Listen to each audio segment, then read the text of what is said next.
Don't just live for tomorrow,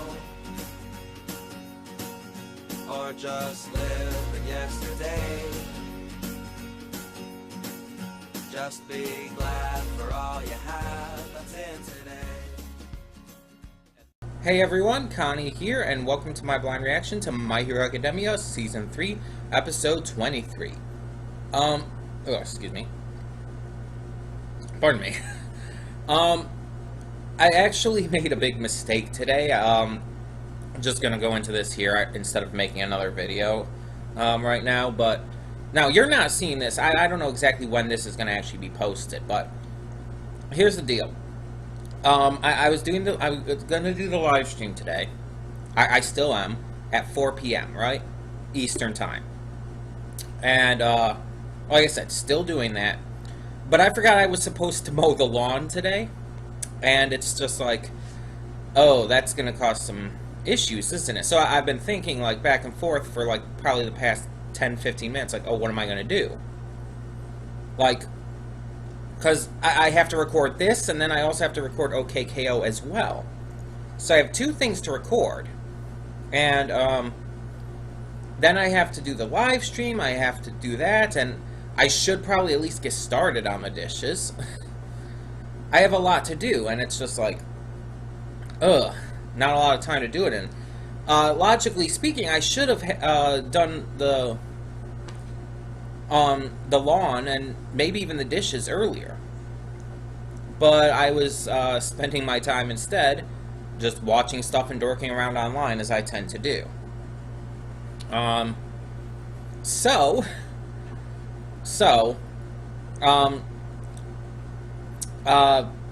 This reaction here is going to go off as planned, but if you're watching this before the OKKO one is out or whatnot, again, I don't know exactly when I'm going to be releasing these tonight, but if you're watching this, if this is out before OKKO, and if you're watching this before OKKO, this is why I'm only doing one episode of OKKO today. I know that seems like, it's like, wait, only one episode? That's very little. And that's true. With a show that has half-length episodes like this, I usually try to knock out 3 or so, maybe even 4 if I can get to them, because that would be equivalent to 2 regular-length episodes.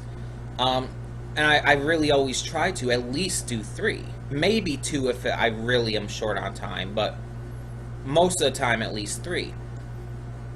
So only doing 1 is really unusual for me, but again, I just don't have the time to do otherwise. In fact, I need to even just wrap up this these pre-thoughts, which I haven't even begun talking about in regards to the actual reaction, because I need to get on this. It's already 2:30. So here's the deal. Here is the deal.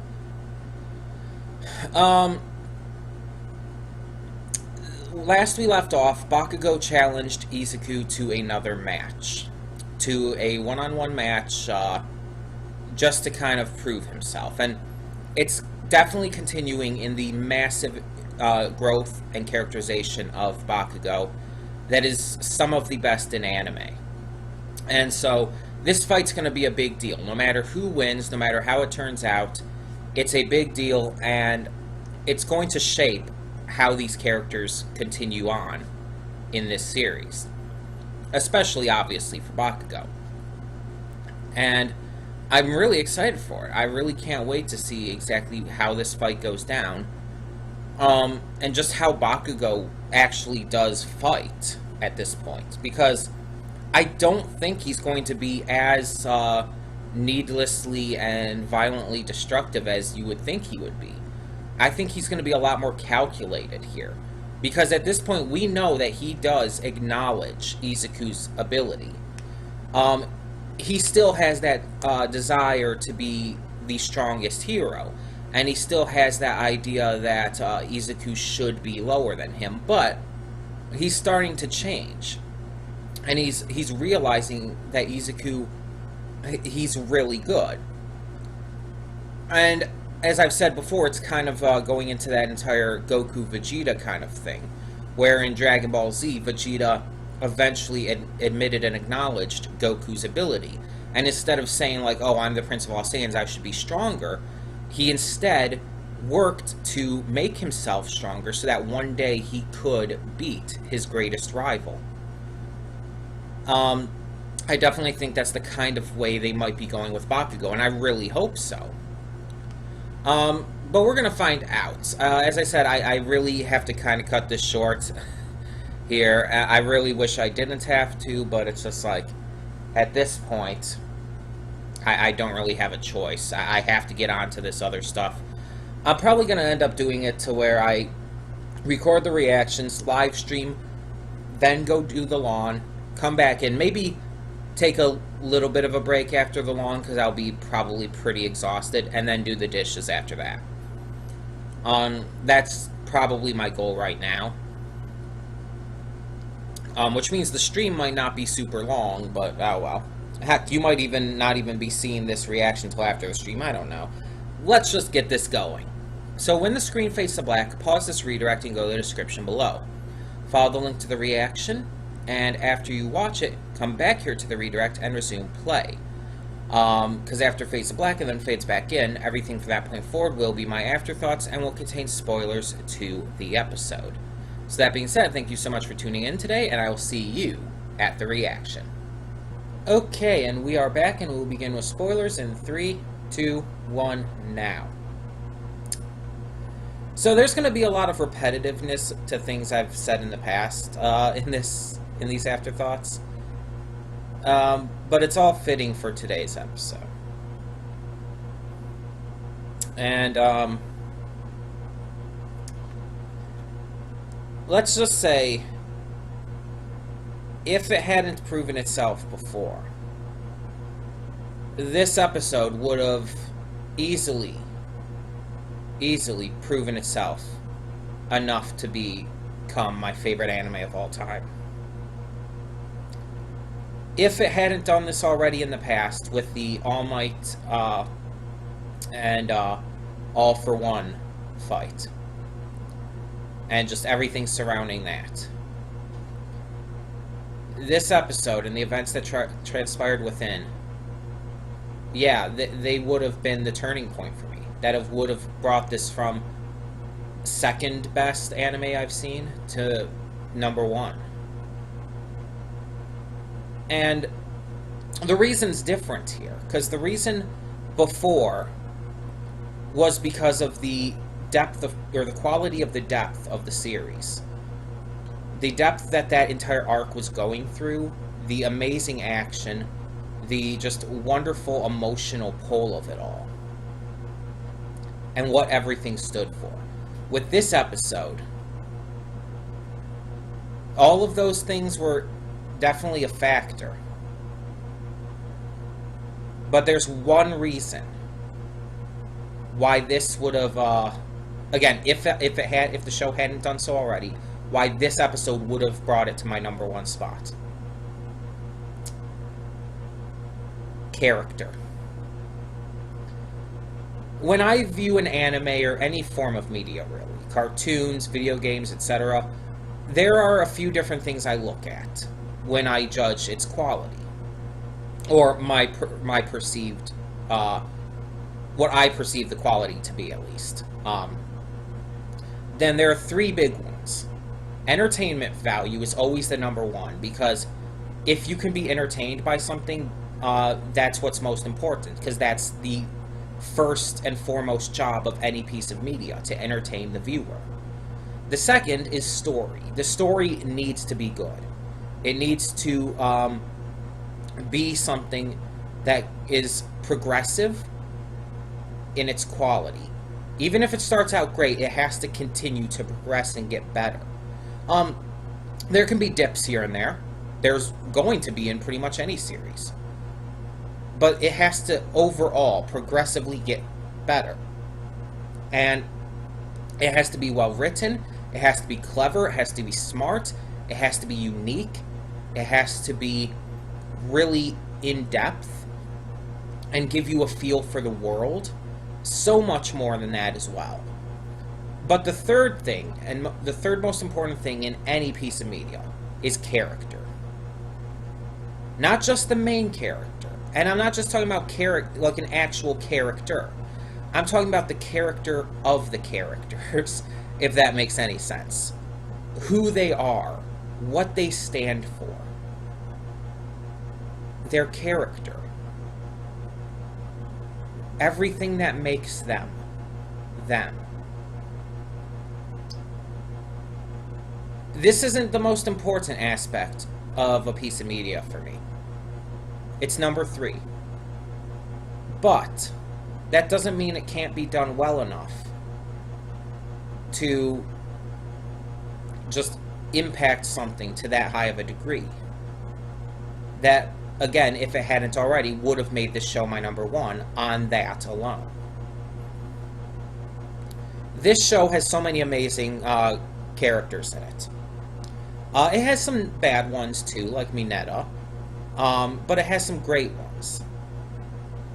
And one of the greatest is Bakugo. He may not be my personal favorite, but honestly, he's rising up there for me. I would possibly say he's in my top 5. And it's because of his character, who he is, what motivates him, how he grows and develops as time goes on.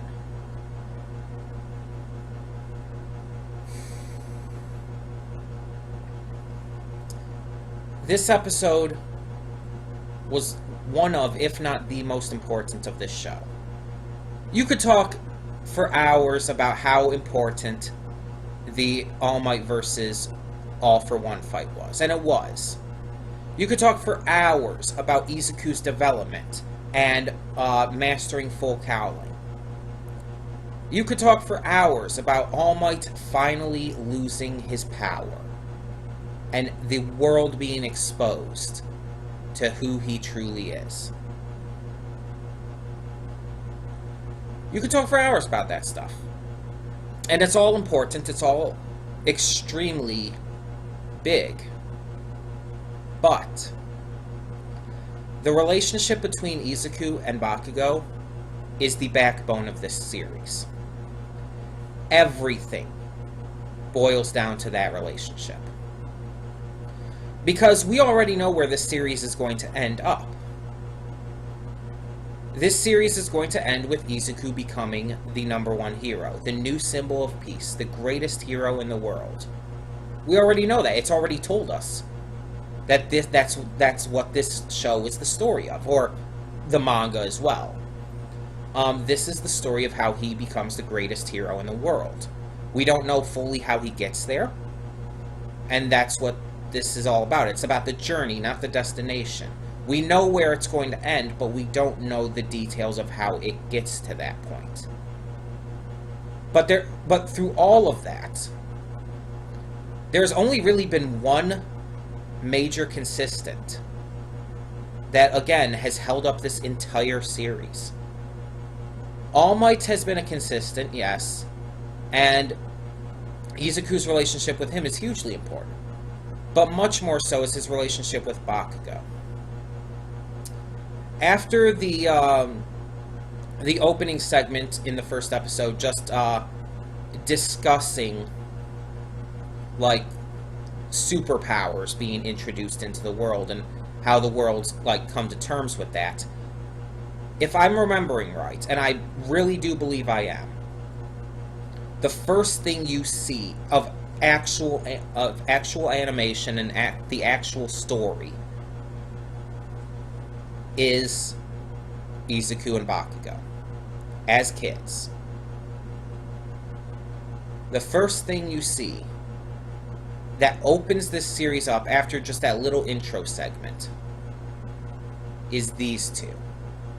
And ever since, it's been a massive, important, key plot point.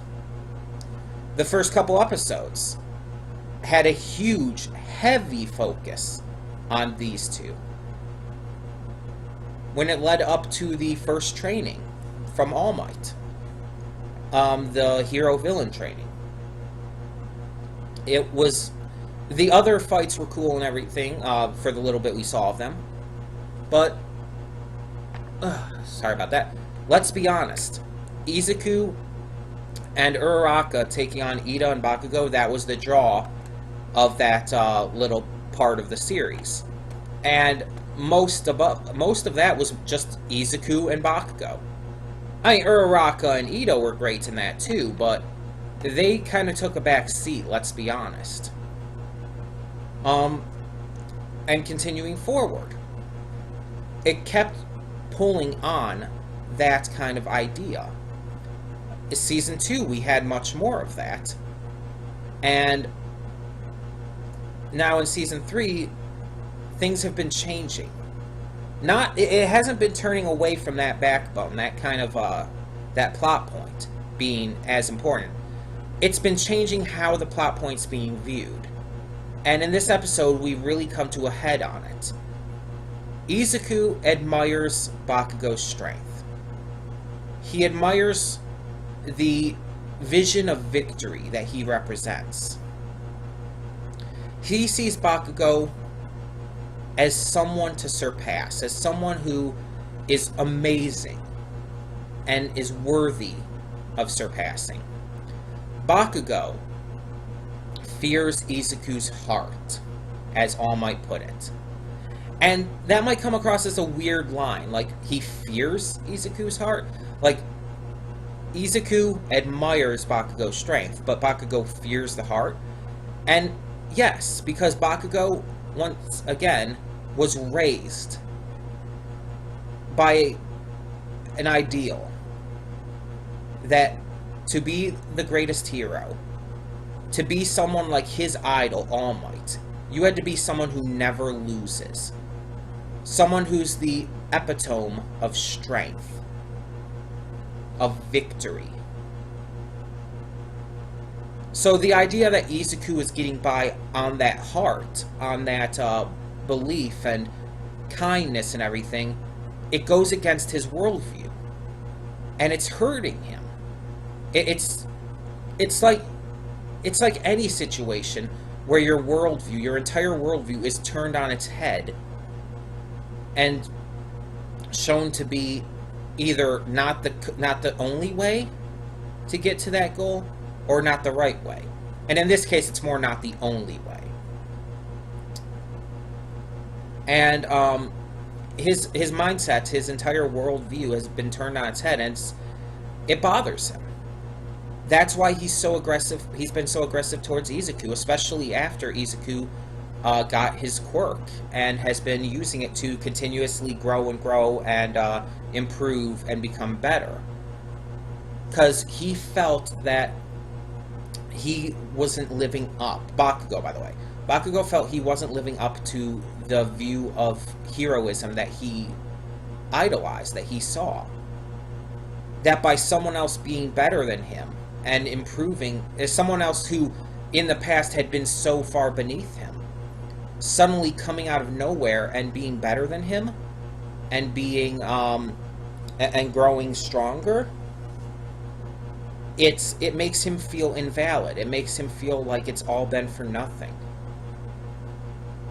And then on top of it, the added emotional weight of him blaming himself for All Might, for him losing his power. He's become a really, really angry person. And he was always angry. The big moment was when he was a kid. After having already admired All Might, when Bakugo fell into the river and Izuku went to save him, he saw it as someone weaker than him, invalidating him, as someone making him feel powerless. And I think that's Bakugo's biggest weakness. Bakugo mentioned in this episode, I'm weak too. And my response to that when that happened was, but in a different way. And I stand by that. Bakugo isn't the strongest hero, but he sees himself as weak in terms of his strength. However, Bakugo is weak in a different way. Bakugo is weak in terms of his, I want to think of the exact right word for this.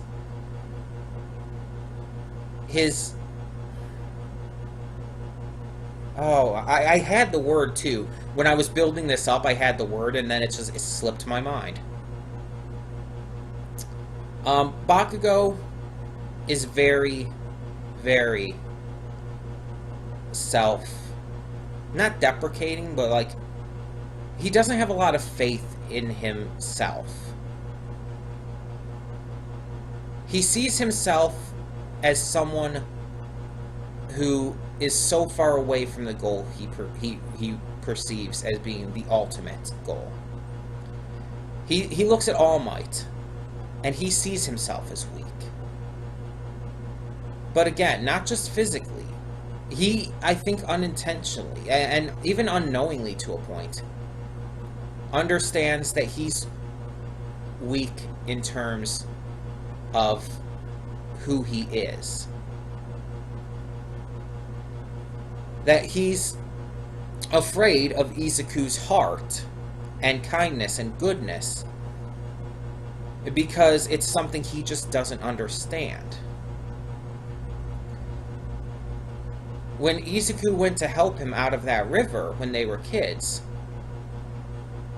he had already been built up by others for having this amazing quirk. He had seen himself on that path to one day becoming the kind of hero he admired. So when someone who was, again, below him at that time showed him that kind of that kind of action, it made him feel like he wasn't as worth praise and attention, and just more of anything else, wasn't able to achieve his goal as much. Because he felt like, oh, there's someone ahead of him now. Or this person thinks they're ahead of me. And it affected him. It made him feel worthless. It made him feel powerless. It made him feel like someone else viewed him that way. And considering his entire goal, again, is to become the strongest hero, because that's how he views All Might. It hurts. It's just like how I'm trying to think of a really relevant example here for the modern day. So let's say you wanted to become the next big basketball star, right? And let's say you idolized Kobe Bryant, just as a random example. So Kobe Bryant is going to come and watch a game you're playing in. And you want to impress him. You're the star player on your team. You want to impress him to show him that you can be just like him, or even better than him one day. But then, during the game, one of your teammates is injured. And they put in this bench warmer kid. This kid who's only really there as a replacement, who has never really had a chance to really be in the spotlight. He's never really played before, but now he's being given that chance. And you're thinking, oh, he's just going to mess up, or he's just going to kind of get in your way. But then he ends up being the one to steal the show and score the game-winning point. Kobe congratulates him. Kobe talks to him about a future in the sport. That makes you feel extremely invalid.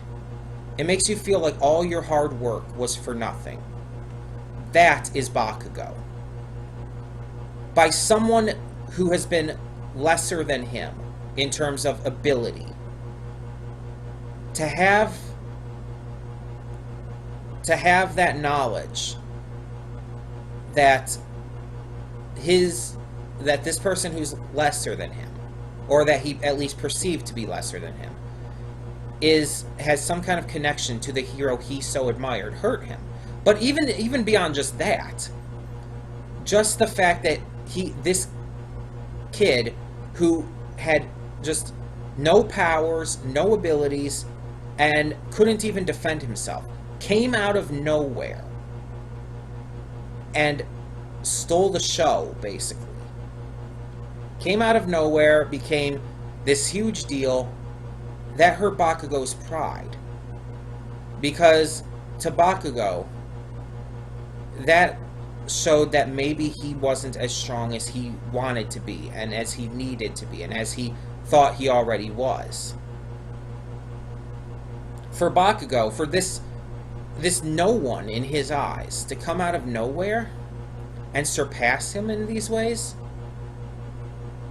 made him feel like Izuku was going to end up being the number one strongest hero, which is terrifying to him, let's be honest. Bakugo didn't want that, because it interfered with his goal, and his goal is everything to him. It's what he's staking his entire life on. And it's not just this out-of-nowhere goal, either. We've been told plenty of times in this series, Bakugo is extremely talented. And I don't think it's just fully natural talent. Yes, there's probably a good amount of that, but I also believe that he works hard to improve it. We saw during the training before the provisional license exam, we saw that Bakugo was definitely working hard to improve his quirk, learning things like the AP shot. You think that he just randomly thought of that and used it? No, he probably practiced that for a long time.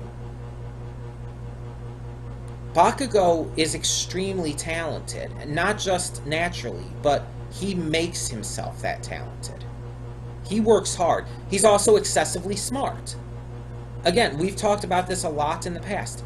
Bakugo is one of the highest scorers in the written exams. He is exceedingly smart. He does his studies.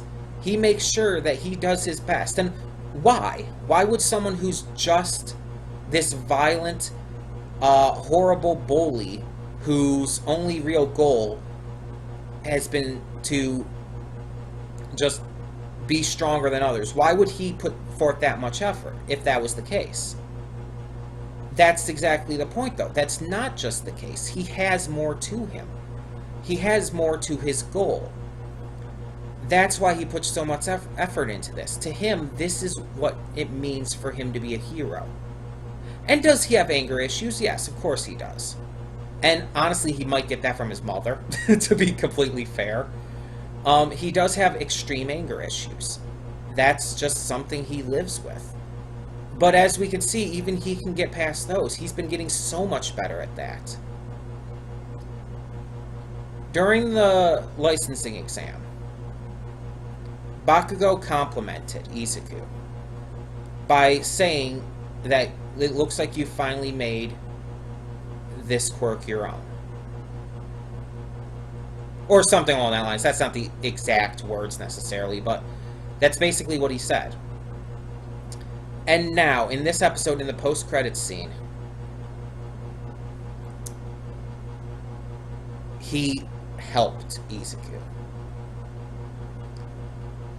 Izuku asked him what he thought about his strong style. And honestly, I thought he was going to ignore him. And then it showed his face. It showed Bakugo's face, and that was not the face of someone who was just ignoring someone. It looked like he was thinking about it. Like he was trying to figure out exactly what to say. And then he gave Izuku some advice. Not just like some angry advice that's like, don't get in my way, or you're just, or something stupid like, oh, that it was horrible, your form's all wrong. He gave him legitimate constructive criticism to improve. That's the biggest turning point of all of this. He didn't just criticize his work. He gave him constructive criticism and basically told him, like, this is what you did wrong. Improve on that. And the reasoning for this is because, as it was said, they've become proper rivals now. Not enemies masquerading as rivals. They've become proper rivals.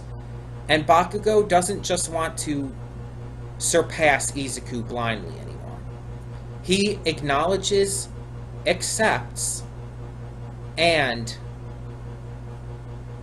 understands Izuku's power now. He doesn't just want to surpass it as he did before. He does want to surpass it, but now he also wants to be able to say that I've become this strong. I've grown to a point that makes me able to surpass this strong, talented individual. Bakugo acknowledges Izuku now. He acknowledges him, and he has a new goal. His goal is to become strong enough to stay ahead of Izuku. He beat Izuku in this episode. He beat Izuku at this moment.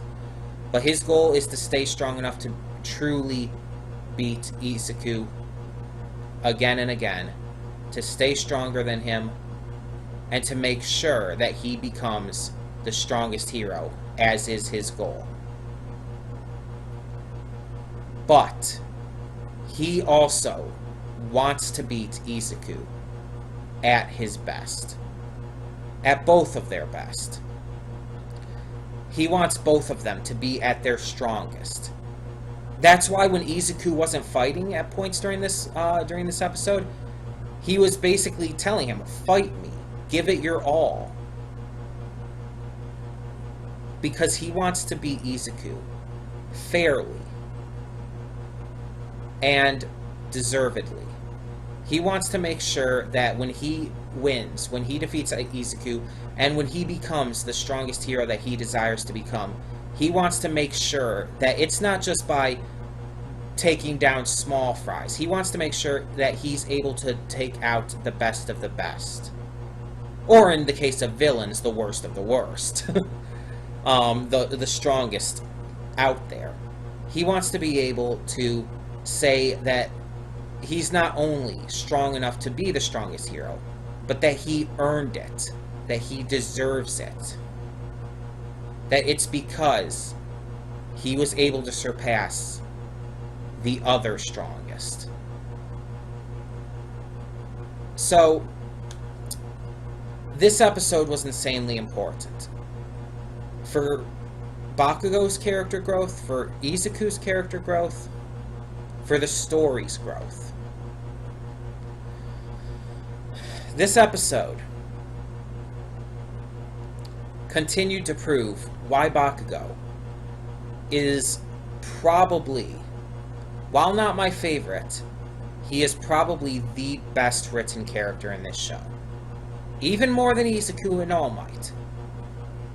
Bakugo is probably the best written, the best developed, the best characterized.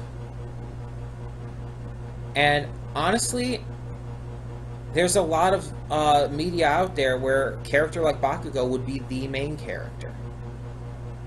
And there's a reason for that. Outside of his anger issues, he's totally main character material. And funny enough, despite everything kind of in the past working against this, today, while watching this episode, I wanted Bakugo to win. Not just because I thought it would advance the story better. I wanted Bakugo to win. Personally. Because I wanted to see him succeed. I wanted to see him beat the person that he needed to beat. I wanted to see him be able to grow through that victory. There's all of these other reasons that are like really story-based, really character-based, that are focused on the technicals. But the biggest thing is that I just personally wanted to see him win.